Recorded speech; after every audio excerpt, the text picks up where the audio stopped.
내가 주께 대한 소문을 듣고 놀랐나이다. 여호와여, 주는 주의 일을 이 수년 내에 부응하게 하옵소서. 이 수년 내에 나타내시옵소서. 진노 중에라도 긍휼을 잊지 마옵소서. 아멘. 부응이라고 하는 말은 아마도 교회에서 가장 많이 사용하는 말 가운데 하나일 것입니다. 특히 교회 기도 제목 가운데서 부응은 약방의 감초처럼 빠지지 않는 메뉴입니다. 그러면 우리가 이토록 원하는 부응은 과연 어떤 것입니까? 무엇을 부응이라고 합니까? 성경에서 부응이라고 하는 단어는 오직 한 군데, 우리가 방금 읽은 구약성경 하박국서 3장 2절에만 나옵니다. 따라서 부응의 성경적인 의미를 바로 알려면 하박국서 3장 2절에서 부응이라는 단어가 어떤 의미로 사용되었는가를 살펴보는 것이 가장 정확할 것입니다. 하박국서 3장 2절은 우리가 방금 읽었듯이 이렇게 기록되어 있습니다. 여호와여, 내가 주께 대한 소문을 듣고 놀랐나이다. 여호와여, 주는 주의 일을 이 수년 내에 부응하게 하옵소서. 이 수년 내에 나타나시옵소서. 진노 중에라도 긍휼을 잊지 마옵소서 라고 말합니다. 하박국은 주전 600년경 사람으로 이사야 그리고 에레미야와 함께 유다 왕국 말기에 활동한 선지자입니다. 하박국이란 이름은 껴안는 자 혹은 매달린 자라는 그런 의미를 가지고 있습니다. 이 이름은 흥미롭게도 하박국서의 내용과 거의 일치하고 있습니다. 왜냐하면 하박국서는 하박국 선지자가 무너져가는 조국의 운명을 끌어안고 간절히 하나님께 매달린 내용으로 되어 있기 때문입니다. 하박국이 활동하던 시대의 상황은 북쪽에 치는 강대국인 바벨론이 쓰나미처럼 위로부터 차례로 여러 나라들을 무너뜨리고 마침내 유다 왕국까지 침공한 바로 그 시기였습니다. 거대한 나라 바벨론의 침공을 받은 작은 나라 유다 왕국의 운명은 마치 바람 앞의 등불처럼 위태롭기 짝이 없었습니다. 하박국은 이스라엘 백성이 계속 하나님께 반역했기 때문에 역사해 주신 하나님께서 유다 왕국을 심판하신다는 것을 알았습니다. 그러나 하박국은 하나님께서 바벨론을 들어서 유다 왕국을 심판하신다는 것을 받아들일 수가 없었습니다. 하나님께서 유다의 제약에 대해서 심판하시는 것은 받아들일 수 있지만 하나님께서 하필이면 바벨론을 들어서 유다를 멸하신다고 하는 것은 받아들일 수 없었습니다. 왜냐하면 바벨론은 유다보다도 더 악한 사람들이었기 때문입니다. 그래서 하박국은 1장에서 공의의 하나님께서 어찌하여 악인이 자기보다 의로운 사람을 삼키는데도 잠잠하십니까? 라고 하나님께 따져 물었습니다. 이에 대해서 하나님께서 대답하시는 것이 하박국서 2장의 내용입니다. 요약하면 하나님께서는 내가 잠시 바벨론을 들어서 징계의 채찍으로 사용하지만 바벨론은 반드시 많은 나라와 민족들에게 강포를 행한 것에 대한 보응을 받게 될 것이다. 내가 바벨론과 그들의 우상을 심판하여 여호와의 영광을 온 세상에 나타내 보일 것이며 너희는 반드시 다시 돌아오게 될 것이다. 그러므로 온 땅은 나 여호와 앞에서 잠잠할지어다 라고 말씀을 하셨습니다. 그리고 이 사실을 깨달은 하박국 선지자의 기도가 하박국서 3장의 내용이고 특별히 3장 2절의 간절한 기도입니다. 하박국서 3장 2절에서 부응이라고 번역된 단어는 히브리어로 하예후라고 되어 있습니다. 하예후라고 하는 것은 살다라고 하는 뜻을 가지고 있는 동사 하야의 강조형 사역동사입니다. 그래서 하예후를 원문에 가깝게 번역을 하면은 다시 살게 하여 주십시오. 꼭 이 뜻입니다. 하나님 다시 살게 해 주십시오. 꼭 반드시 살게 해달라고 하는 그런 형태로 되어 있는 것이 하예후라고 하는 부응이라고 하는 단어의 히브리어입니다.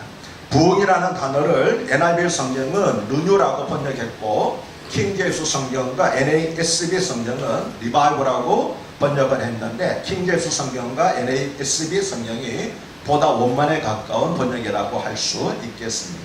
성경적인 부응이 어떤 것인가를 잘 보여주는 사건은 에스겔서 37장에 있는 마름비의 환상입니다. 이 내용은 여러분도 대부분 알고 계실 겁니다.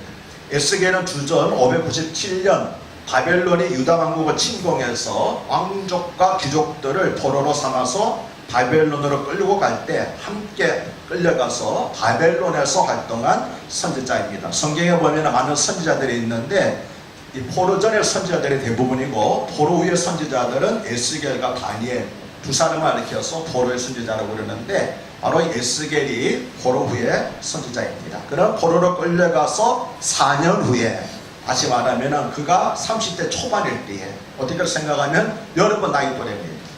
여러분은 큰 나이 차이가 없습니다. 30대 초반이라고 그러니까 여러분 혹은 여러분보다 조금 나이가 많거나 혹은 여러분보다 나이가 어리거나 그 시대에 에스겔 선지자가 하나님으로부터 선지자로서 부름을 받았습니다. 이 사실은 대단히 중요한 의미가 있죠. 여러분 생각할 때 선지자로 부름받는다고 그러니까 수염이 허여 나이 많은 노인네만 생각하는데 그렇지 않습니다. 하나님께서는 30대 초반에 에스겔을 들어다가 선지자로 사용을 하셨습니다. 이 말씀은 뭘 의미하고 있습니까? 우리도 하나님으로부터 언제 부름받을지 모른다. 하나님께서 필요하시면 우리로 들어서 주시다는 것을 알 수 있습니다. 아무튼 에스겔은 어느 날 기도하던 중에 성령의 권능으로 한 골짜기로 옮겨졌습니다. 그 골짜기는 이스라엘 백성들이 죽으면 시체를 갖다 버리는 곳이었습니다. 성령은 에스겔을 바로 그 골짜기 가운데 두시고 사방으로 지나다녀 보도록 하셨습니다. 골짜기 사방에는 마른 뼈가 가득하였습니다. 그 뼈들은 피부가 조금도 붙어 있지 않는 죽은 지 아주 오래된 뼈들이었습니다. 마치 킬링필드라고 아시죠? 필리핀도 보셨죠? 마치 킬링필드 한 장면 같은 그런 처참한 광경이었습니다. 잠시 고향 정적에 흐른 후에 하나님께서 에스겔에게 인자야 이 뼈들이 능히 살겠느냐고 물으셨습니다. 에스겔은 주 여호와여 주께서 아시나이다 라고 대답을 했습니다. 하나님은 인자야 즉 사람아 라고 물으셨고 에스겔은 주 여호와여 라고 대답을 했습니다. 인자라는 단어와 주 여호와라는 단어가 서로 대조를 이루고 있습니다. 사람의 생각에 마른 뼈가 살아난다고 하는 것은 도저히 있을 수 없는 일입니다. 그러나 주 여호와라면 경우가 다르지요. 주 여호와라 하면은 얼마든지 마른 뼈라도 다시 살아날 수 있는 것입니다. 왜 그렇습니까? 주 여호와 하나님은 말씀 한마디로 천지를 창조하신 능력이 하나님이기 때문에 마른 뼈 살아나는 것도 얼마든지 가능한 거지요. 사람으로서 불가능합니다. 인자로서 불가능합니다. 그러나 주 여호와께서는 하신다고 그러면 얼마든지 마른 뼈도 다시 살릴 수 있다고 하는 것이 에스겔의 고백이었습니다. 우리는 이 마른 뼈들이 어떻게 되었는지 잘 알고 있습니다. 에스겔의 마른 뼈들을 향하여 하나님의 말씀을 선포하자 마른 뼈들이 움직이기 시작하더니 입뼈, 젖뼈가 서로 연결하여 사람의 골격을 이루었습니다. 그리고 그 뼈에 힘줄이 생기고 피부가 덮이더니 온전한 사람의 모습을 갖추었습니다. 그러나 그들은 여전히 죽은 자였습니다. 왜 그렇습니까? 아직 생기가 그 속에 들어가지 않았기 때문입니다. 그래서 에스겔은 하나님의 명령에 따라서 생기야 사방에서 불어와서 이 죽은 자에게 불어서 살아나게 하라고 외쳤습니다. 그러자 사방에서 성령의 바람이 불어와서 그들 가운데 들어가더니 죽은 자들이 일어나서 살아나서 하나둘 일어나기 시작하더니 그냥 사람이 아니라 완전 무장을 한 하나님의 큰 군대가 되었습니다. 만일 우리가 그 현장에 있어서 이 광경을 보았다면 정말 굉장한 광경이었을 것입니다. 그렇습니다. 마른 뼈가 살아나서 하나님의 큰 군대가 되는 것, 이것이 바로 성경이 말씀하는 부흥입니다. 아멘이십니까? 성경이 말씀하는 부흥은 교인의 수가 몇십 명 혹은 몇백 명 늘어나는 것이 아니라 마른 뼈가 살아나는 것입니다. 즉 외형적인 것이 아니라 내면적인 것이고 물질적인 것이 아니라 영적인 것이라고 하는 것입니다. 마른 뼈가 살아날 수 있을까요? 물론입니다. 하나님의 말씀의 능력은 마른 뼈보다 크기 때문입니다. 죽은 자가 살아날 수 있을까요? 물론입니다. 성령의 능력은 사망의 권세보다 크기 때문입니다. 이역말리 바벨론으로 쇠사슬에 묶여 끌려간 포로들이 하나님의 큰 군대가 될 수 있을까요? 물론입니다. 위대하신 하나님의 계획은 인간에 처한 어떤 절망적인 상황보다도 크기 때문입니다. 에스겔 37장 11절에서 14절에서 하나님께서는 에스겔에게 이렇게 말씀을 하셨습니다. 인자야 이 뼈들은 이스라엘 온 족속이라. 그들이 이르기를 우리의 뼈들이 말랐고 우리의 소망이 없어졌으니 우리는 다 멸절되었다 하느니라. 그러므로 너는 대언하여 그들에게 이르기를 주 여호와께서 같이 말씀하시기를 내 백성들아 내가 너희 문을 열고 너희를 거기서 나오게 하고 이스라엘 땅으로 들어가게 하리라. 내 백성들아 내가 너희 무덤을 열고 너희를 거기서 나오게 한즉 너희는 내가 여호와인 줄 알리라. 내가 또 내 영을 너희 속에 두어 너희가 살아나게 하고 내가 또 너희를 너희 고국 땅에 두리니 나 여호와가 이 일을 말하고 이런 줄을 너희가 알리라. 여호와의 말씀이니라. 마른 뼈는 나라를 잃고 영말리 바벨론으로 포로로 잡혀간, 그래서 아주 소망을 잃어버린 이스라엘 백성을 상징하는 것이었습니다. 그리고 이것은 동시에 현재의 암울한 환경 때문에 믿음과 소망을 잃어버린 대한민국 청년들의 모습이기도 합니다. 우리도 포로로 잡혀간 이스라엘 백성들처럼 지금 절망이라는 무덤 속에 갇혀있기 때문입니다. 그런데 하나님께서 내가 너희의 그 절망의 무덤을 열고 너희가 거기서 나오도록 하겠다고 말씀을 하셨습니다. 내가 내 영을 너희 속에 두어서 너희가 다시 살아나겠다고 하셨습니다. 내 백성들아 내가 하겠다, 내가 약속하고 내가 이루겠다고 말씀을 하셨습니다. 여기서 강조되는 건 뭡니까? 하나님은 계속해서 내가 한다고 말씀하십니다. 너희는 못한다는 겁니다. 왜 그렇습니까? 너희는 마른 뼈와 같다는 거예요. 아무런 소망이 없다는 거예요. 그래서 내가 하겠다는 겁니다. 내가 너희를 살려내고 내가 너희를 통과하겠다는 겁니다. 내가 너희를 무덤에서 끄집어내겠다고 그렇게 말씀을 하셨습니다. 내 백성들이라는 말씀이 2번 나오고 내가 하겠다는 말씀이 무려 4번이나 반복되고 있습니다. 하나님께서 하나님의 영광을 위해서 하나님의 백성을 다시 살아나게 하신다는 것입니다. 그런데 하나님께서 누구에게 내 백성들이라고 말씀하십니까? 마른 뼈와 같은 자들입니다. 무덤에 있는 자들입니다. 죄악과 부패로 인해서 나라가 멸망하고 포로로 끌려간 자들입니다. 하나님에 대한 믿음과 소망을 잃어버린 자들입니다. 아무런 환경 때문에 몸과 마음이 지치고 상한 사람들입니다. 죽지 못해 살고 있는 사람들입니다. 그들을 향해서 하나님께서 내 백성들아 내 백성들아 내 백성들이라고 그렇게 부르짖고 계시는 것입니다. 바로 여기에 하나님의 위대한 사랑이 있습니다. 출애굽기 3장을 보면 모세가 호렙산에서 하나님을 만나는 장면이 나옵니다. 그런데 하나님께서는 떨기나무 가운데 불이 붙은 모습으로 나타나셨습니다. 여기서 떨기나무라고 하는 것은 아주 보잘것없는 나무를 말하는 거죠.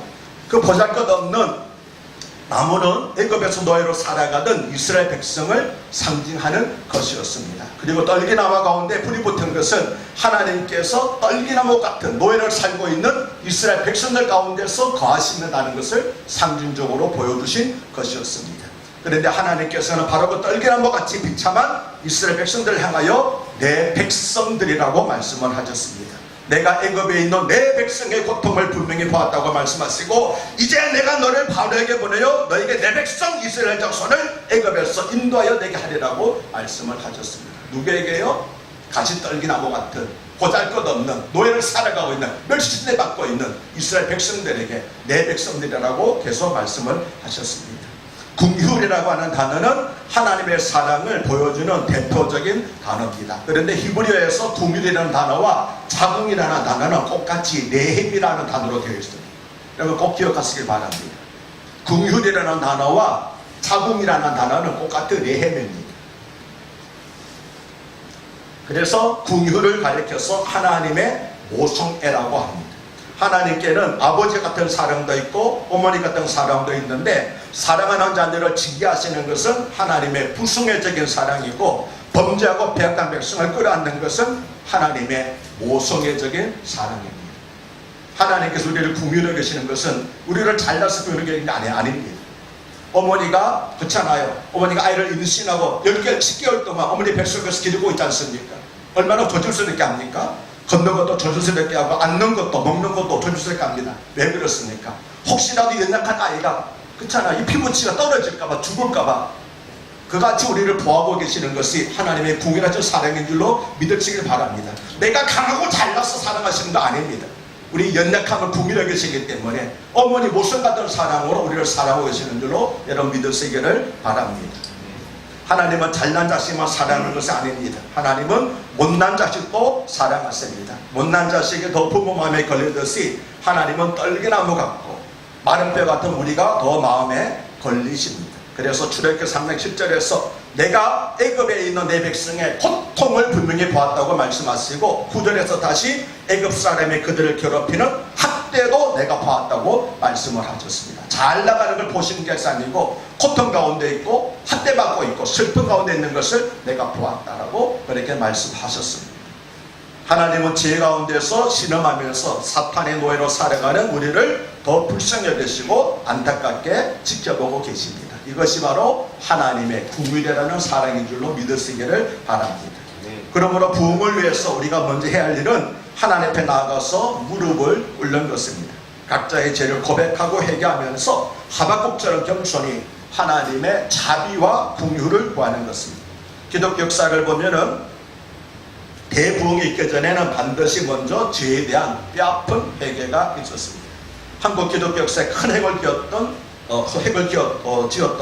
평양의 대부흥도 모든 사람이 정직하게 각자의 죄를 고백하고 오직 하나님의 자비와 궁율을 구함으로써 시작이 되었습니다. 예수님은 내가 의인을 부르러 온 것이 아니라 죄인을 불러 회개시키러 왔다라고 말씀을 하셨습니다. 부흥이라고 하면 흔히 교회 부흥을 생각하는데 진정한 부흥은 개인적인 것입니다. 한 사람의 죄에서 돌아서는 것으로부터 영적인 부흥이 시작되기 때문입니다. 그리고 개인의 영적인 각성은 교회의 부흥과 민족의 부흥으로 발전하는 것입니다. 상처의 딱지가 보기 싫다고 억지로 떼어나면 계속 상처가 아물지를 않습니다. 그러나 밑에서 새살이 차오르면 상처의 딱지가 저절로 떼어집니다. 그러므로 사랑하는 여러분, 날마다 다가오는 죄 유혹을 뿌리치려고 몸부림치기 전에 겸손히 성령의 충만을 구하시기를 바랍니다. 죄악과 싸워 이기는 것은 내 힘과 의지로 되는 것 아닙니다. 성령의 능력을 힘입을 때 우리가 죄악과 싸워 이기는 줄로 믿습니다. 그래서 갈라디아서 5장에서 뭐라고 말씀하십니까? 너희는 성령을 따라 행하라. 그리하면 육체의 욕심을 이루지 아니하리라. 그런데 많은 사람들은 성령에 의지하지 않냐고 자기 자신의 노력으로 자기 능력으로 죄악을 새기려고 그럽니다. 그러나 배경을 100% 실패합니다. 그래서 성경은 뭐라고 말합니까? 너희는 성령을 따라 행하라. 그래야 때 비로소 육체의 욕심을 이루지 않냐고 죄악과 싸워 이길 수 있다고 그렇게 말씀을 하고 계시는 것입니다. 날마다 다가오는 죄의 유혹을 뿌리치려고 몸부림치기 전에 먼저 겸손히 성령 충만을 위해서 기도하시기를 바랍니다. 하나님께 새 마음과 새 영을 달라고 기도하시고 마음의 굳은 살을 제거하고 부드러운 마음을 달라고 기도하시기를 바랍니다. 성령 충만은 특히 말씀을 들을 때, 합심하여 기도할 때, 자신의 죄를 회개할 때 우리에게 임한다는 사실도 꼭 기억하시기를 바랍니다. 지금 우리는 대단히 힘든 시기를 살고 있습니다. 청년 실업이 더 심각해지고 있습니다. 지금 정부에서 가능한 한 발표를 안 하려고 누르고 있어 그렇지 지금 우리나라 경제 상태가 대단히 심각합니다. 말할 수 없이 심각합니다. 그러나 400년 전 제가 청년 시절이었을 때 대한민국은 지금보다도 훨씬 더 어려웠습니다. 우리 최덕환 집사님도 아실 것입니다. 그렇죠? 40년, 30년 전에 우리가 청년일 때는 정말 어려웠습니다. 정말 힘들었습니다. 나라가 또 망할 것 같았습니다. 그래서 한국교회는 간절히 하나님께 매달릴 수밖에 없었고 그 결과 하나님께서 우리 민족을 축복해 주셨습니다. 환난 가운데서 위기 가운데서 건져내 주신 줄로 믿습니다. IMF 위기 때도 한국교회는 참 열심히 하나님께 기도하였습니다. 근무하기를 하는 등 우리 민족의 특별한 단결심도 IMF를 극복한 이유의 하나이지만 저는 무엇보다도 하나님의 은혜가 IMF 위기에서 우리 대한민국을 건져내셨다고 믿습니다. 위기는 곧 기회라고 하는 말이 있습니다. 왜냐하면 하나님께서 우리에게 주시는 위기 곧 인생의 채찍은 죄악을 향해 가다 우리의 발걸음을 멈추고 하나님께로 돌아가라는 사인이기 때문입니다. 만약 우리가 위기로 인해서 하나님 얼굴을 구하게 된다면 위기는 곧 하나님께서 우리에게 주시는 축복의 기회가 될 것입니다. 사랑하는 청년 여러분, 너무 감사한 것은 오늘이 어떤 날입니까? 일본하고 우리나라하고 아시안게임 축구 결승전 하는 날입니다. 전 너무나 감사한 게 오늘 참 나를 잡아도 잘못 잡았다. 얼마나 나올까 그랬는데 따질 사람이 거의 없습니다. 그래서 제가 참 감동을 했고 하나님 너무나 감사합니다. 이같이 착한 우리 청년들이 어디 있습니까? 그런 생각으로 하나님께 감사를 했습니다. 그다음 사랑 여러분, 착한 것만으로는 죄악과 싸게 이길 수가 없습니다. 하나님의 능력을 구해야 됩니다. 왜냐하면 우리가 항상 착한 거 아니잖아요. 유혹을 받게 되면 우리가 더 넘길 수밖에 없습니다.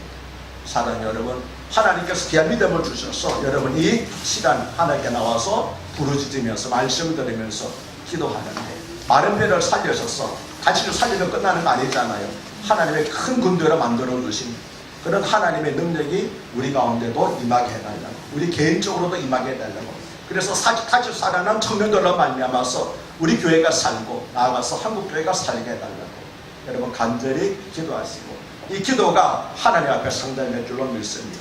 사도행전 10장 말씀 보면은 고넬료의 기도와 구제가 하나님 앞에 상달되었다고 말씀하셨고, 하나님께서 고넬료의 기도와 구제를 기억하셨다고 그렇게 말씀을 하고 있습니다. 우리가 하나님의 부르짖는 것들, 하나님께 예배드린 모든 것들은 다 헛되이 사라지지 않습니다. 다 하나님께 올라갑니다. 그리고 하나님께서 기억하고 계시는 줄로 믿으시기를 바랍니다. 그래서 우리의 믿음을, 우리의 기도를, 우리의 간구를, 우리의 예배를 기쁘게 받으시는 하나님께서 여러분에게 놀라운 능력으로 응답하실 때 무엇보다도 불같은 성령의 능력으로 채워주실 줄로 그렇게 믿습니다. 그래서 이 밤에 여러분이 간절하게 하나님 마른 뼈와 같은 나를 살려주셔서 하나님의 큰 군대로 일어나게 하여 주시옵소서. 나부터 먼저 하나님 앞에 살아나게 해주십사라고 간절히 기도할 때 말씀과 성령으로 말미암아 우리 자신이 하나님께 다시 한번 쓰임받는 그런 위대한 사람들이 분명히 될 줄로 믿습니다. 마른 뼈도 살리시는 하나님입니다. 마른 뼈도 하나님의 말씀을 들었습니다. 사랑 여러분들 마른 뼈 아닙니다. 그렇잖아요? 마른 뼈도 하나님의 말씀을 듣는다고 그러면은 하나님의 말씀을 듣지 못하는 대상이 어디 있겠습니까? 마른 뼈도 살아난다고 그러게 되면은 살아나지 못할 자가 어디 있겠습니까? 사자 여러분 꼭 기억하시길 바랍니다. 주여 나에게도 말씀하여 주시옵소서.